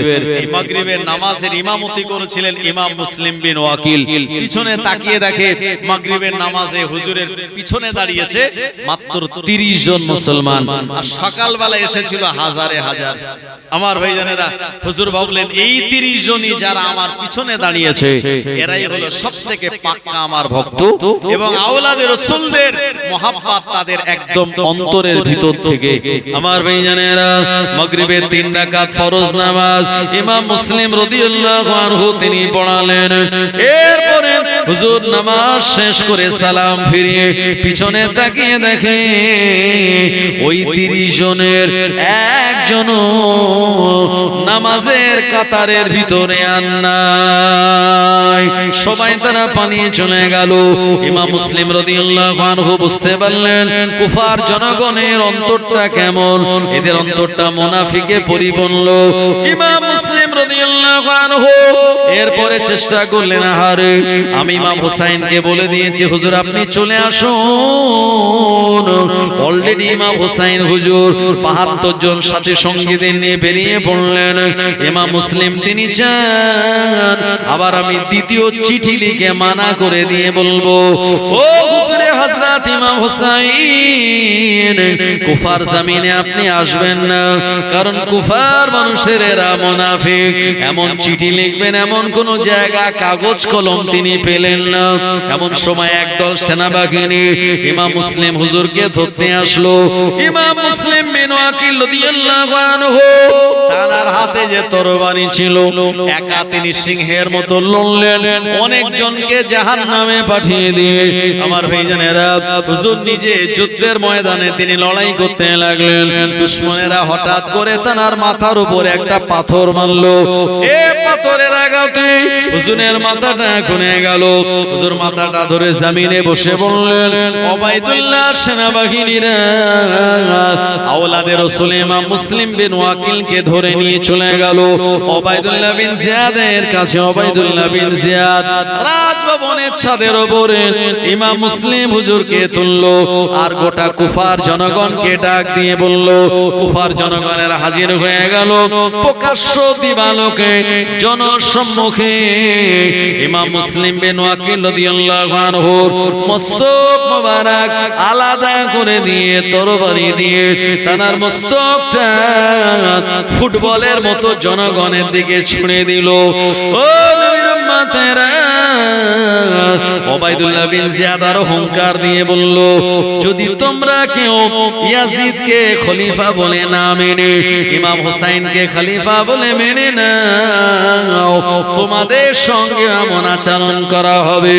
ও জনেরা, যুবকেরা, এতগুলো মানুষ চোখের সামনে যখন ইমাম মুসলিম বিন ওয়াকিলকে শহীদ হয়ে যেতে দেখলেন, মানুষের অন্তঃকরণে ভয় ঢুকে গেল, যে যার মতো সব আপন ঘরের ভিতরে চলে গেল, আর ইমাম মুসলিমের পাশে এসে কেউ দাঁড়ালো না। আমার ভাইজানেরা, ইমাম হুসাইন হুজুর কিন্তু সংবাদ পাননি যে এই ঘটনা কুফায় ঘটতেছে অলরেডি। কারণ সে জামানায় এমন টেলিফোন, এমন মোবাইল, এমন জিপিএস, এমন ইন্টারনেটের ব্যবস্থা ছিল না। আমার ভাইজানেরা, হুজুর আস্তে আস্তে ফারাজদাক নামক একটা কবির সঙ্গে দেখা হলো। ওনার কাছ থেকে সংবাদ নিলেন। উনি গ্রিন সিগন্যাল দিয়ে বলেন, হুজুর আপনি দেরি করবেন না, তাড়াতাড়ি কুফায় যান, কারণ কুফার মানুষেরা আপনাকে পাওয়ার জন্য আগ্রহ করে বসে আছে। কারণ এই সংবাদটা তিনি তখন দিয়েছিলেন যখন এই কুফার জনগণেরা ইমাম মুসলিমের হাতে হাত দিয়ে বায়াত গ্রহণ করেছিলেন। আমার ভাইজানেরা, এরপরে ইমাম মুসলিম রাদিয়াল্লাহু আনহু শহীদ হয়ে যাওয়াটা এবং এই বিশৃঙ্খলা, এটা অলরেডি একজন মানুষ জেনে গিয়েছে, যার নাম ছিল বকর বিন সাদ। উনিও ওই ইরাকের কুফা থেকে পালিয়ে আসছিল মদিনার দিকে। আস্তে আস্তে ইমাম হুসাইন হুজুরের ৭২ জন কাফেলার সঙ্গে দেখা। ইমাম হুসাইন হুজুর জিজ্ঞেস করলেন, এ বকর বিন সাদ, তুমি একটু এই কুফার পরিস্থিতি আমায় একটু বলো। বকর বিন সাদ তখন ঝরঝর করে কেঁদে কেঁদে বলল, ওগো আওলাদে রাসূল ইমাম হুসাইন, হুজুর আমি আপনাকে কি বলবো, বলতে আমায় বড় কষ্ট হয়। আপনি জানাকে প্রতিনিধি করে পাঠিয়ে দিয়েছিলেন, তার সঙ্গে এরূপ আচরণ করা হয়েছে, এ দুনিয়ার জমিন থেকে তাকে শহীদ করে দেওয়া হয়েছে। আপনার চাচাতো ভাই মুসলিম বিন ওয়াকিল দুনিয়ার জমিনে আর নাই। ও ইমামে হুসাইন রাদিয়াল্লাহু আনহু কথাটা শোনার পর তার চোখ দিয়ে, হুজুরের চোখ দিয়ে ঝরঝর করে পানি গড়িয়ে যায়। বিনা কারণে আমার ভাইজানকে হত্যা করে দিল, শহীদ করে দিল। ইমাম হুসাইন হুজুরের পাশে ইমাম মুসলিমের একটা বাচ্চা মেয়ে হুজুরের পাশে এসে দাঁড়িয়ে গেল। ইমাম হুসাইন হুজুর এই বাচ্চা মেয়েটার মাথায় হাত বোলায়। এ মেয়েটা বড় বুদ্ধিমতী। ওই বাচ্চা মেয়েটা বলেছিল, হুজুর আপনি আমার মাথায় এমন করে হাত বোলান, আমার মনে হয় আমি যেন এতিম হয়ে গিয়েছি। ইমাম হুসাইন হুজুর তিনি আর থাকতে পারলেন না, তার চোখ ফেটে পানি গড়িয়ে যায়। হুজুর বললেন, মা আমি কি কথা তোমায় বলবো মা, সত্যি তোমার আব্বা জানকে এই ইরাকের কুফার মানুষেরা মুনাফিকি করে তাকে জনমের মতো শহীদ করে দিয়েছে। ইমাম হুসাইন হুজুর সংবাদ পাওয়ার পরে মনটা খারাপ হয়ে গেল। পরিবার বর্গের মানুষের সঙ্গে আলোচনায় বসে গেলেন, আর পরিবার বর্গের মানুষদের বললেন, বাবারা এই কুফার জমিনের ঘটনা, এই সেখানকার সিচুয়েশন পরিস্থিতি কি এখন করা যাবে, তোমরা আমায় একটুখানি মতামত জানাও। আল্লাহর নবীর আওলাদেরা, রাসূলের পরিবারের বংশের মহিলারা, যুবকেরা, বাচ্চারা দীপ্ত কণ্ঠে তারা বলছিলেন, বিনা কারণে আর ইমাম মুসলিমকে যারা শহীদ করে দিল, আমাদের নেতাকে যারা শহীদ করে দিল, এদের বিরুদ্ধে প্রতিশোধ না নেওয়া পর্যন্ত আমরা মদিনা জমিনে ফিরে যাব না। আল্লাহুম্মা সাল্লি আলা সাইয়্যিদিনা ওয়া আলা আলি সাইয়্যিদিনা। আমার ভাইজানেরা, জওয়ানেরা, যুবকেরা, ইমাম মুসলিম বিন ওয়াকিল রাদিয়াল্লাহু আনহুকে তারা এইভাবে শহীদ করে দিয়েছিল। ইমাম হুসাইন হুজুর তারপরেও কুফার জমিনের দিকে তিনি এগিয়ে গিয়েছিলেন। আমি বলবো তার আগে আরেকটু মহব্বতের সঙ্গে একটু আল্লাহর নামে জিকির করেন, লা ইলাহা ইল্লাল্লাহ, লা ইলাহা লা ইলাহা ইল্লাল্লাহ মুহাম্মাদুর রাসূলুল্লাহ। চাঁদ বলে আমি নয় তুমি নবী সুন্দর, ফুল বলে সুবাসিত নবীজির অন্তর।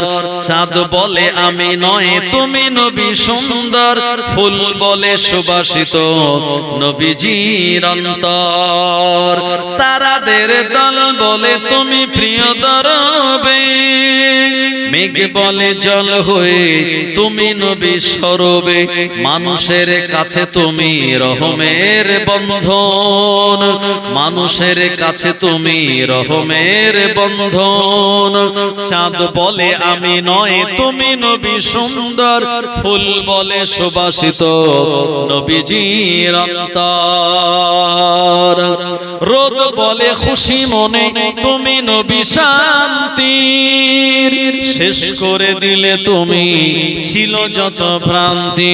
রাত বলে নূর ছিল রাসূলের দৃষ্টিতে, দিন বলে তুমি সেরা মাবুদের সৃষ্টিতে। আলোময় করে দিলে পৃথিবীর অন্দর, আলোময় করে দিলে পৃথিবীর অন্দর। চাঁদ বলে আমি নয় তুমি নবী সুন্দর, ফুল বলে সুবাসিত নবীজির অন্তর। আরবের পথ বলে তুমি নবী মুক্তির, বয়ে দিলে ধরণীতে বায়ুতাপ স্বস্তির। মদিনার বাতাসেরা এসে বলে বাংলায়, আকাশের সুখ নামে প্রতিদিন রওজায়। ভরে গেল সাকিনাতে মদিনার প্রান্তর, ভরে গেল সাকিনাতে মদিনার প্রান্তর।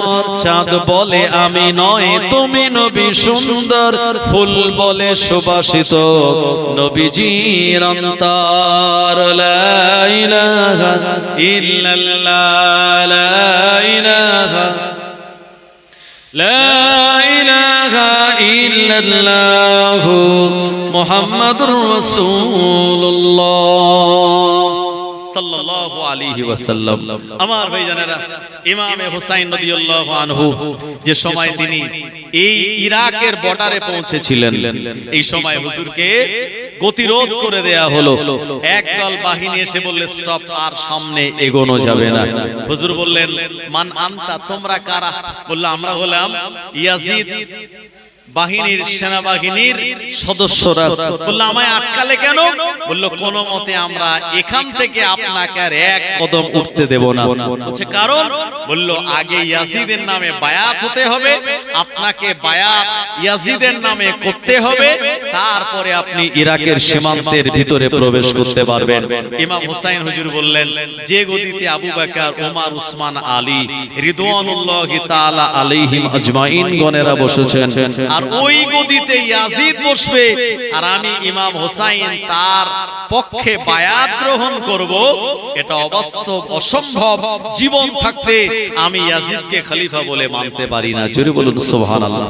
আমার ভাইজানেরা, হুজুরকে বলল তাহলে আপনার সামনেও এগোনো যাবে না। খানিকক্ষণ পর আমরের নেতৃত্বে আরো 1000-এর একটা বাহিনী চলে আসলো, হুজুরের গতিরোধ করে দিল।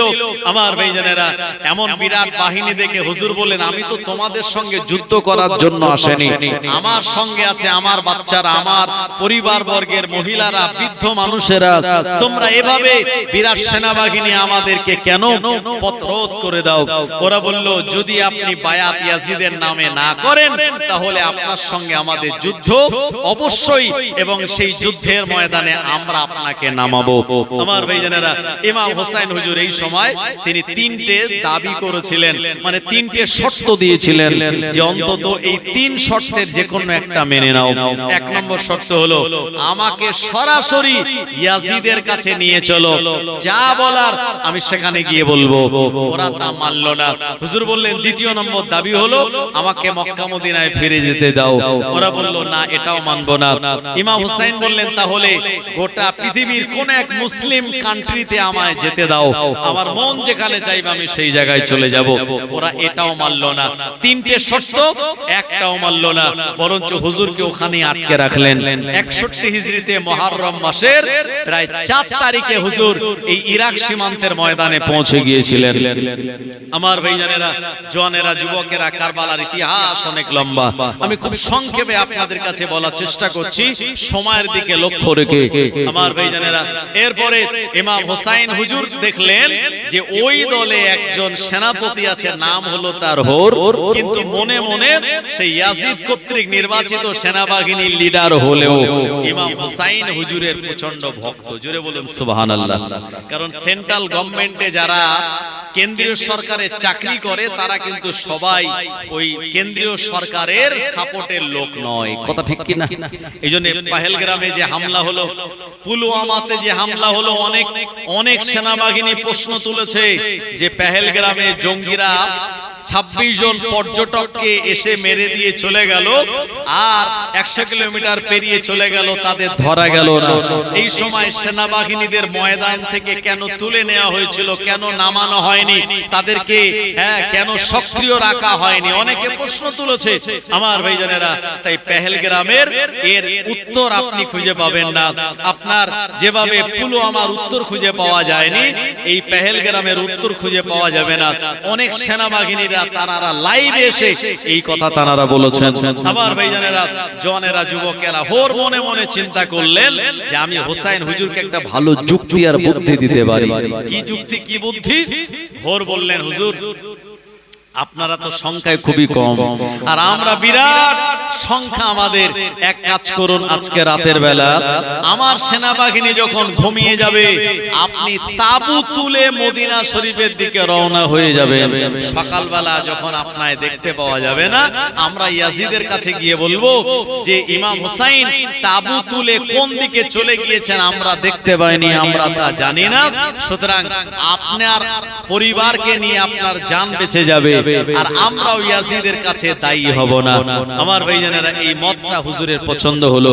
পরিবারের সবার সঙ্গে আলোচনা করলেন, সবাই এই মতের সম্মতি দিল। বলল ঠিক আছে, এশার নামাজ কালাম পড়ে যখন সেনাবাহিনীর লোকেরা, ইয়াজিদের বাহিনীরা ঘুমিয়ে যাবে, আমরা তাবু তুলে মদিনাতে চলে যাব। আমার ভাইজানেরা, রাত গভীর হয়ে গেল। ইমাম হুসাইন রাদিয়াল্লাহু আনহু তিনি তার পরিবার বর্গকে সঙ্গে করে নিয়ে ওখান থেকে তাবু তুলে মদিনা জমিনের দিকে রওনা হয়ে যান। রাস্তা দেখাবে কি? নাকিব বিন আব্দুল্লাহ নামক একজন ব্যক্তি ছিল। ইমাম হুসাইন বললেন, ও বাবা নাকিব বিন আব্দুল্লাহ, তুমি মদিনায় যাওয়ার জন্য রাস্তা দেখাবে, আমি পিছনে পিছনে থাকবো। ও আমার ভাইজানেরা, খানিকটা চলার পর নাকিব বিন আব্দুল্লাহ বললেন, ও হুজুরে হযরত ইমাম হুসাইন, কোন দিকে মদিনা, কোন দিকে মক্কা শরীফ, এটা আমি আর বুঝতে পারছি না। আমার দিক লেগে গেল, আমার মাথাটা ঘুরে গেল। ইমাম মুসলিম বললেন, ও বাবা নাকিব বিন আব্দুল্লাহ, এর আগেও তুমি একাধিকবার আমার আব্বা জানের সঙ্গে, আলী হুজুরের সঙ্গে মদিনা থেকে তুমি কুফা এসেছো, আবার কুফা থেকে মদিনায় গিয়েছো। এই রাস্তাটা তো তোমার চেনা, কিন্তু রাস্তাটা তুমি কেমন করে হারিয়ে ফেললে? নাকিব বিন আব্দুল্লাহ বলেন, আমি তা বুঝতে পারি না, কেমন করে আমি রাস্তা হারিয়ে ফেললাম। ও নবীর উম্মত উম্মাতানিরা, সারা রাত ঘুরে ঘুরে ঘুরে ঘুরে একটা জায়গায় যখন ফজরের নামাজের আগে পৌঁছে গেলেন, এই জায়গাটা দেখার পর ইমাম হুসাইন হুজুর বললেন, বাবা এই জায়গাতে তাবু গাড়ো, এই জায়গাতে আমরা ফজরের নামাজ কালাম আদায় করে নেব। ও নবীর উম্মতেরা, যখন তাবু গাড়া হচ্ছিল, জমিন থেকে মাটি সরানোর পর ওখান থেকে টাটকা রক্ত দেখতে পাওয়া যায়। হুজুরের কাছে সংবাদ দেওয়া হলো। ইমাম হুসাইন হুজুর একজন মানুষকে জিজ্ঞাসা করে বললেন, হে আল্লাহর বান্দা, বলতে পারো জায়গাটার নাম কি? উনি বলেন, এই জায়গাটার নাম হলো মারিয়া, আবার অনেকে এটাকে দাস্তে কারবালা বলে জানে।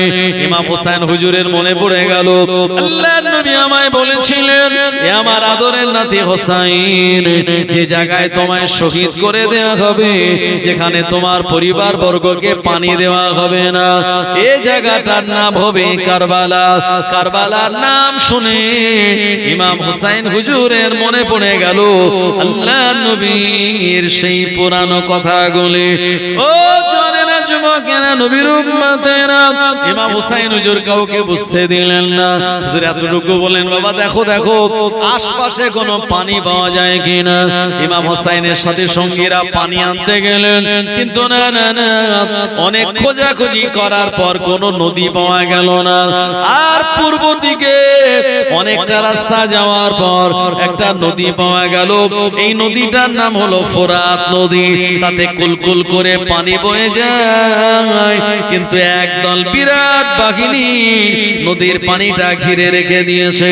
বলল, না না না, তোমাদের পানি দেওয়া হবে না, তোমরা হলে হোসাইনের দলের লোক, ইয়াজিদ কর্তৃক আমরা এই জায়গায় এখানে পাহারা দিচ্ছি, আওলাদে রাসূলদের কোনো মতে পানি দেওয়া হবে না।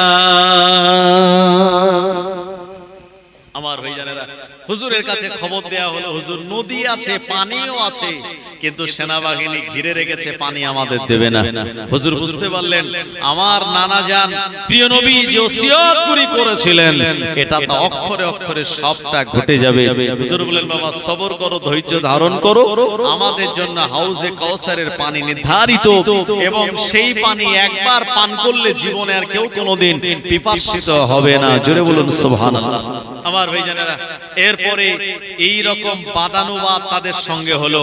যুদ্ধ হবে কি হবে না, ইমাম হোসেন ইয়াজিদের পশ্চতা স্বীকার করবে কি করবে না, এই রকম ইয়াজিদের কাছে চিঠির আদান প্রদান হতে হতে 4 তারিখ থেকে প্রায় 9 তারিখ পর্যন্ত পৌঁছে গেল। ওই বাহিনী বলল আজকে যুদ্ধ হবে ইমাম হোসেনের সঙ্গে। হুজুর বললেন, যুদ্ধ আজকে নয়, আগামীকাল হবে, কারণ আজকের রাত হলো লাইলাতুল আশুরা। এই রাত অনেক বেশি গুরুত্বপূর্ণ। সব নবীরা এই রাতে ইবাদত করেছেন। আদম নবী কি আমার আল্লাহ এই রাতের লজ্জাকে maaf করে দিয়েছিলেন। আসমান থেকে প্রথম নাজিল হয়েছিল পানি। এই দিনে নূহ আলাইহিস সালাম কে আল্লাহ বিরাট প্লাবন থেকে নাজাত দিয়েছিলেন। সুলাইমান নবীর রাজত্ব ফিরিয়ে দিয়েছিলেন। আইয়ুব নবীর রোগকে আল্লাহ ভালো করে দিয়েছিলেন। ইউনূস নবীর মাছ তানাকে উগরে দিয়েছিল। মুসা নবীর জন্য নীল নদের রাস্তা তৈরি হয়ে গেল। আর ফেরাউন সদাল বলে ডুবে মারা গেল। ইব্রাহিম নবীর জন্য আগুনটা ফুলের বাগান হয়ে গিয়েছিল। এমন করে ঈসা নবীকে আমার আল্লাহ আসমানে তুলে নিয়েছিলেন। এরকম যত ঘটনা ভালো ভালো সংগঠিত হয়েছে সব আশুরার দিন মুহররম মাসের 10 তারিখ। তাই আগের রাতটাকে বলা হয় লাইলাতুল আশুরা। এ রাত হলো আগামীকাল, ওই রাতটা লাইলাতুল আশুরার রাত। ও জওয়ানেরা যুবকেরা, এই রাত হলো ইবাদত বান্দেগীর রাত, তাসবিহ তেলাওয়াতের রাত। এই রাত হলো কোরআন তেলাওয়াতের রাত। ইমাম হোসেন বলেন, সারা রাত ইবাদত বান্দেগী করে পরের দিন 10 মুহররম তোমাদের সঙ্গে ময়দানে আমার দেখা হয়ে যাবে। ও জওয়ানেরা যুবকেরা, পানি নাই, মাসুম বাচ্চারা পানি পায় না, ঘোড়াগুলি পিপাসিত, উটগুলি পিপাসিত। ইমাম হোসেন বললেন, বাবা তায়াম্মুম করে নাও, আজকে রাতের বেলা ইবাদত বান্দেগী করো, নফল নামাজ, তাহাজ্জুদের নামাজ। ও আমার ভাইয়েরা, সারা রাত ধরে ইবাদত বান্দেগী করে আওলাদে রাসূলেরা কাটিয়ে দিলেন। সকালবেলা ফজরের নামাজ ইমাম হোসেন হুজুরের ইমামতিতে আদায় করা হলো।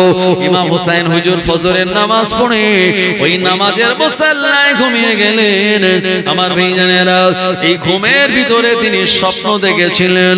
দিন দুনিয়ার বাদশা প্রিয় নবী বলেছিলেন, ও আমার আদরের নাতি হোসেন, যে ময়দানে তুমি চলে এসেছো এটাই তো সেই কারবালা, যে জায়গায় তোমার গর্দানটা আলাদা করে দেয়া হবে, যেখানে তোমার পরিবার বর্গের মাসুম বাচ্চাদের পানি দেওয়া হবে না। এটাই তো সেই কারবালার ময়দান। বাবা আদরের নাতি ইমাম হোসেন ধৈর্য ধৈর্য ধারণ করো। আমি রাসূলুল্লাহ তোমার আব্বা আলী, তোমার আম্মা ফাতিমা, তোমার বড় ভাই ইমাম হাসান আল্লাহর জান্নাতে আমরা সবাই তোমার জন্য অপেক্ষা করি। জোরে হবে না সুবহানাল্লাহ, নারে তাকবীর। ইমাম হোসেন হুজুরের ঘুম ভেঙে গেল। হুজুর ভাবছেন আজকেই তো সেই দিন যেদিন আমার গর্দানটাকে এই দুশমনেরা তারা কেটে নেবে। আমার ভাইজানেরা, ইয়াজিদ ছিল সিরিয়ার দামেস্কে। ওবাইদুল্লাহ বিন জিয়াদের নেতৃত্বে 5000-এর বাহিনী এই 72 জন আওলাদে রাসূলদের মোকাবেলা করার জন্য ময়দানে হাজির। ইমাম হোসেন হুজুর রণসাজে সজ্জিত হয়েছিলেন। আমার ভাইজানেরা, ভোর যে ছিল সে দেখলেন যে এই রাস্তা ভুল করে ঘুরতে ঘুরতে কারবালার ময়দানে এসে উপস্থিত হয়েছে। হুজুরকে বলেন, হুজুর আমি তো আপনাকে বললাম রাতের বেলা তাবু তুলে মদিনাতে চলে যাবেন, তো এখানে কেন? হুজুর বললেন, আমার ভাগ্য, আমার কপাল, আমার নিয়তি এখানে নিয়ে চলে এসেছে। কারণ প্রিয় নবী হাদিসে বলেছেন, বুখারী শরীফে একটা বাব আছে, বাবুল মাকাদির তাকদীরের অধ্যায়, ওখানে একটা হাদিস এসেছে, নবীজি বলেছেন, কাতাবাল্লাহুল মাকাদিরাল খলাইক ক্বাবলা আইয়াখলুকাস সামাওয়াতি ওয়াল আরদা বিখামসাইনি আলফা সানাতিন ওয়া কানা আরশুহু আলাল মাই। কাতাবা ইয়াকতুবু মানে হচ্ছে লেখা, মাকাদির মানে তাকদীর সমূহ।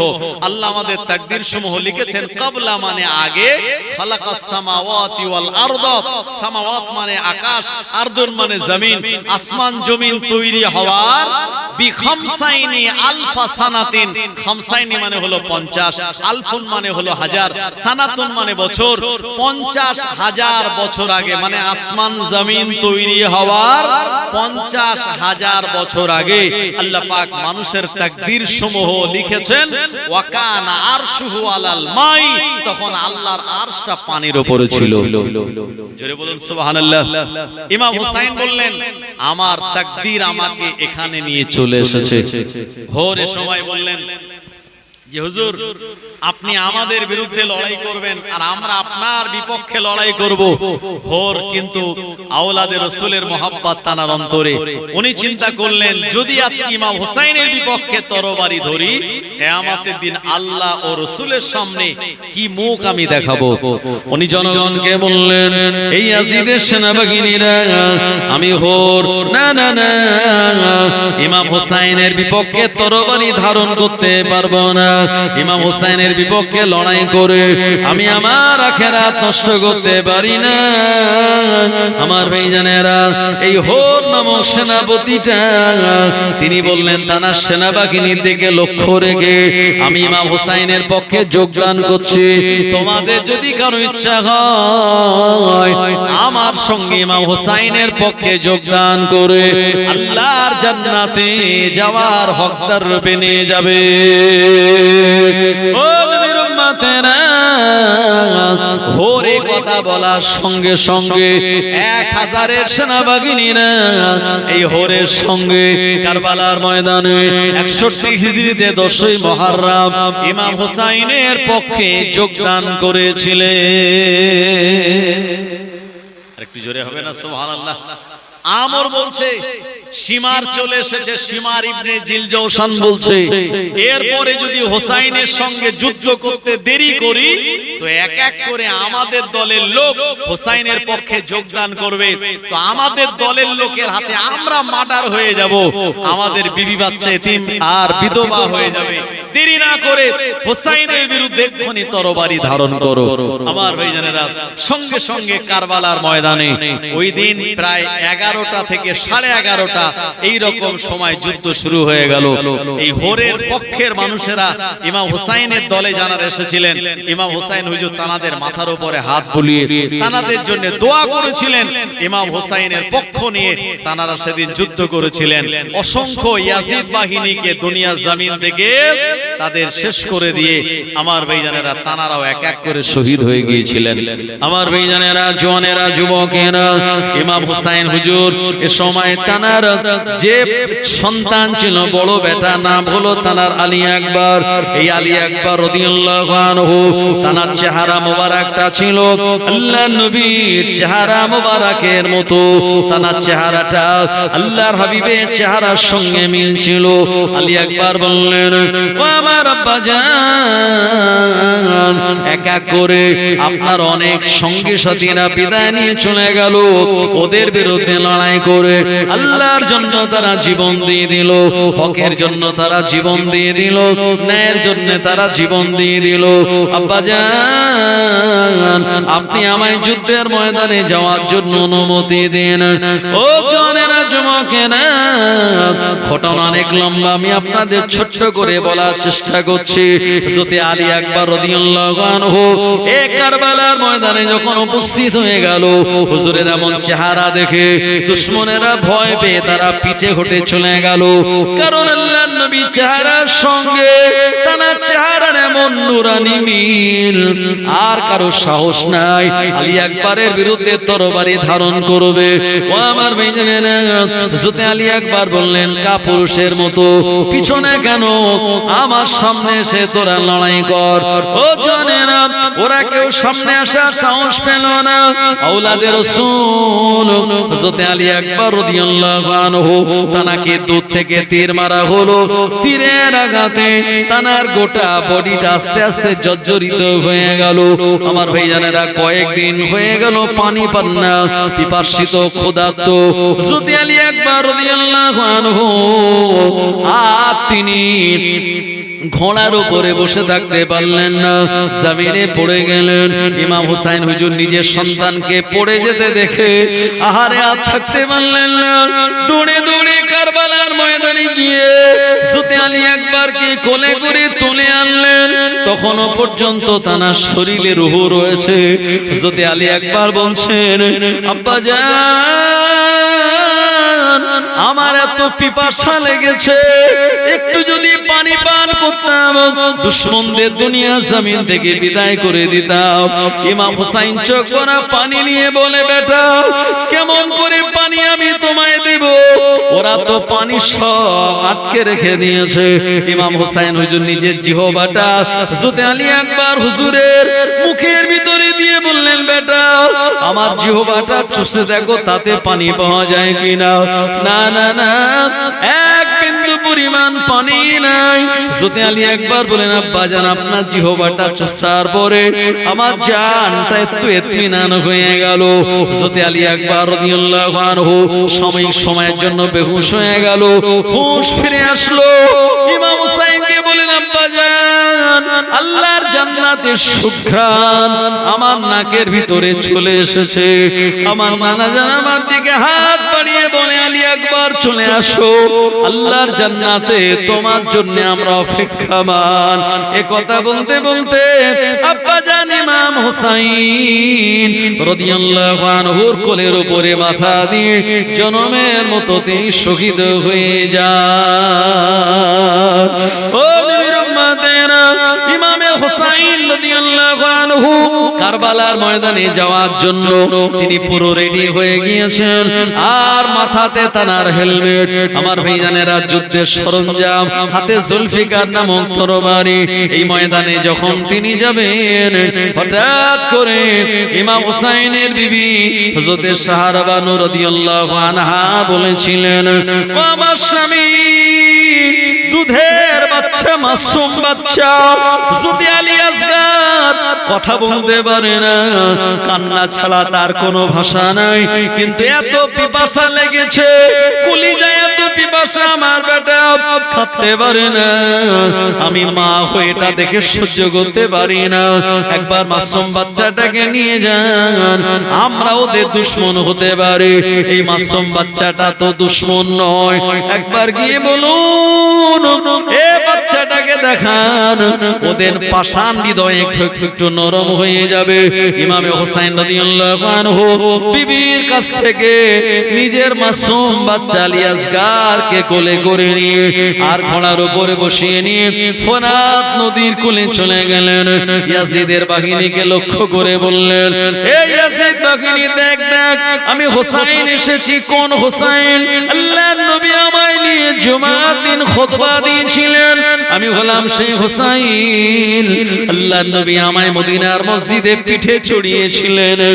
এই ইয়াজিদ বাহিনীরা, আমি তোদের দুশমন হতে পারি, এ মাসুম বাচ্চা আলী আসগার সে তো তোদের দুশমন নয়।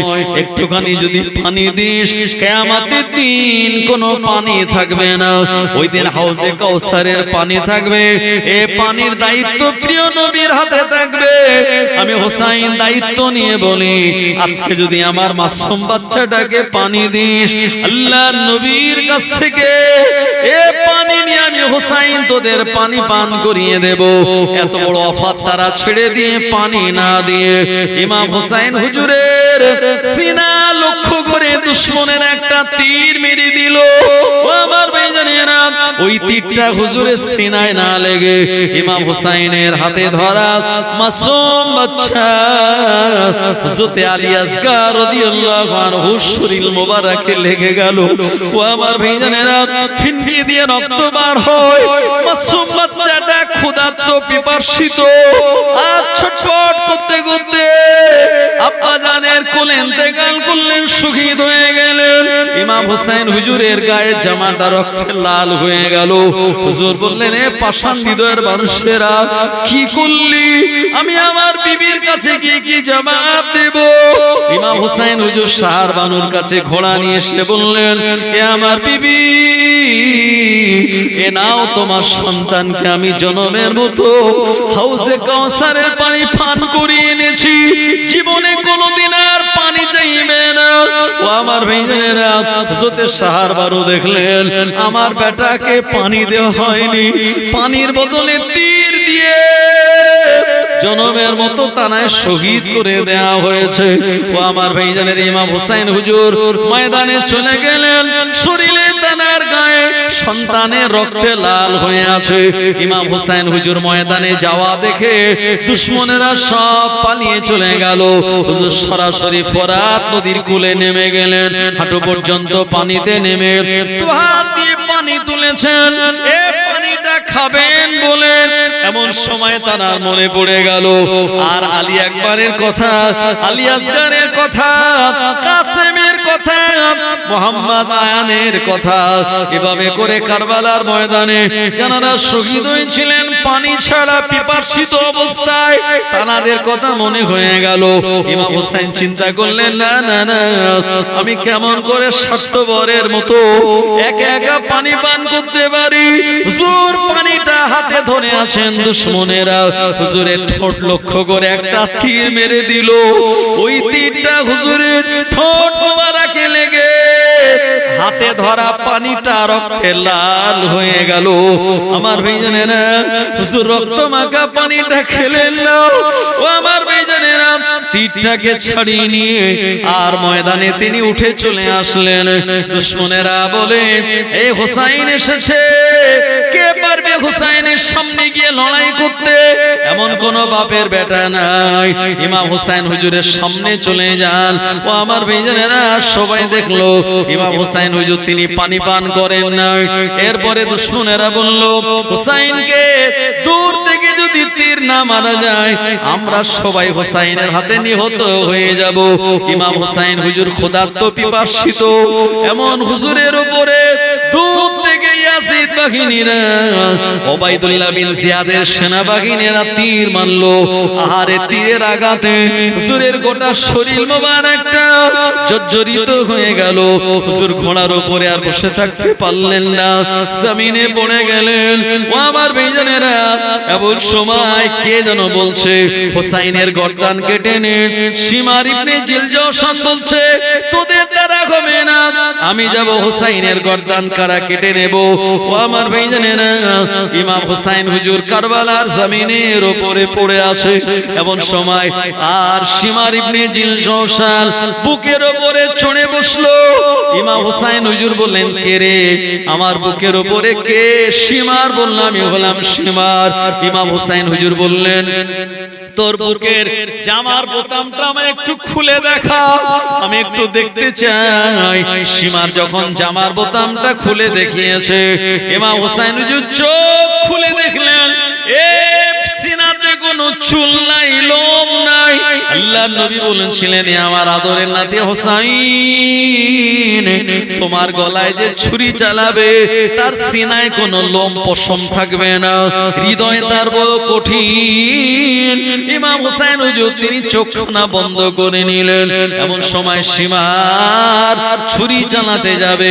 হুজুর বললেন, রে শিমার বল এটা কোন সময়? বলল, ইমাম খুতবা দেওয়ার সময়। বললে, একটুখানি দাঁড়া, আমি 2 রাকাত নামাজ আদায় করে নেই। এমন কঠিনতম মুহূর্তে ইমামে হুসাইন রাদিয়াল্লাহু আনহু 2 রাকাত নামাজের নিয়াত করলেন বসে বসে। 1 রাকাত পড়লেন, আর 2য় রাকাত পড়ার মতো শরীরে শক্তি দানা ছিল না। ও আমার ভাইজানেরা, সীমার বুকের উপরে বসে ছুরি চালাতে লাগে। ইমাম হুসাইন বলেন, সীমার আমার বুকের উপরে বসে কিয়ামত পর্যন্ত ছুরি চালালে আমার এই গলাটা কাটবে না, কারণ আমার এই গলায় আমার প্রিয় নবী আমার নানা জান মুহাম্মদুর রাসূলুল্লাহ সাল্লাল্লাহু আলাইহি ওয়াসাল্লাম একাধিকবার চুমা দিয়েছে। আমার নানা জানের চুমা আমার গলায়, এই জায়গায় গলাটা কাটবে না। ও আমার ভাইজানেরা, ইমাম হুসাইন হুজুর বলেন, আমার ঘাড়ের দিক দিয়ে কেটে নে। এমন সময় ঘাড়ের দিক দিয়ে হুজুরের শরীরে আর তরবারি চালিয়ে কারবালার ময়দানে 61 হিজরিতে 10ই মুহররম হুজুরকে শহীদ করে দেয়া হলো। গোটা কারবালার ময়দান থরথর করে কেঁপে উঠলো। আর ওই আপনার জুলজানা ইমাম হুসাইন হুজুর যে ঘোড়ায় চড়ে কারবালার ময়দানে গিয়েছিলেন, এই ঘোড়াটার নাম ছিল জুলজানা। এই জুলজানা নামক ঘোড়াটা খালি ঘোড়া। তাবুর কাছে যখন ফিরে গেল, মেয়েরা বুঝতে পারলেন, মায়েরা বুঝতে পারলেন, আমাদের নেতা, আমাদের ইমাম আর দুনিয়ার জমিনে নাই। আল্লাহুম্মা সাল্লি আলা সাইয়্যিদিনা ওয়া আলা আলি সাইয়্যিদিনা।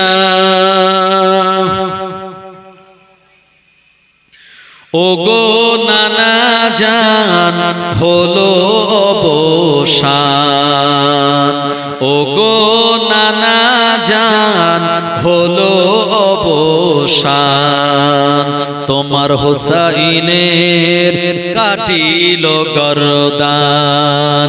কাঁদিছে যায়নাব, কাঁদে সাকিনা, নীরবে কাঁদে জমিন ও আসমান। যে গলায় তুমি দিয়েছ চুম্মান, সে গলা কেটে নিয়েছে দুশমন। যে গলায় তুমি দিয়েছ চুম্মান, সে গলা কেটে নিয়েছে দুশমন। সহিছ আজিকে তুমি কেমনে, খতম হয়ে যায় তোমারি খানদান। ওগো নানা জান হলো অবসান, তোমার হুসাইনের কাটিল গরদান।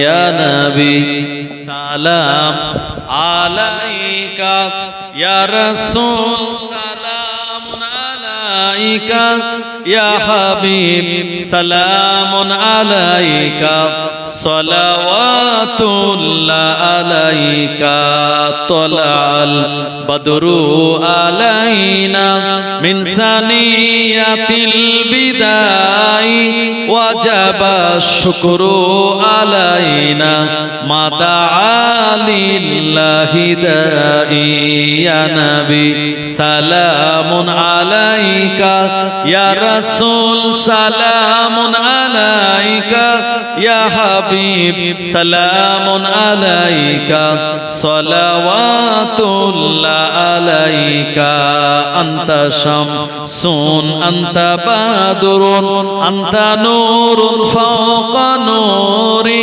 আনতা ইকসিরু অগলি আনতা মিসবাহু সুদুরি ইয়া নবী সালামুন আলাইকা ইয়া রাসূল সালামুন আলাইকা ইয়া হাবিব সালামুন আলাইকা সালাওয়াতুল্লাহ আলাইকা।